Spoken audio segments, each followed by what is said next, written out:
সকলকে অনুরোধ হাততালি দিয়ে শুরু করবেন।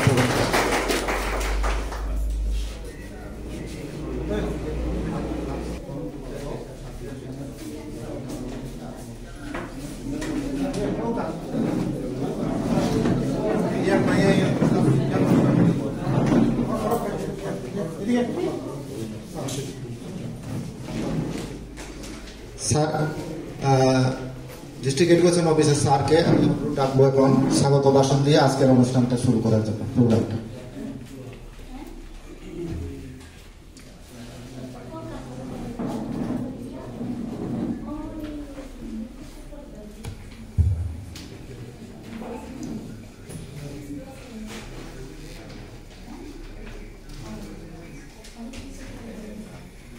উপস্থিত রয়েছে আমাদের এই ডিস্ট্রিক্ট এডুকেশন দুজন ওয়েলজি শ্রদ্ধেয় সুমাদের মহোদয় এবং শ্রদ্ধেয় গৌরাঙ্গ শুক্র দাস মহোদয়, ওনাকেও আমি আমার পক্ষ থেকে শ্রদ্ধা এবং নমস্কার জানাচ্ছি।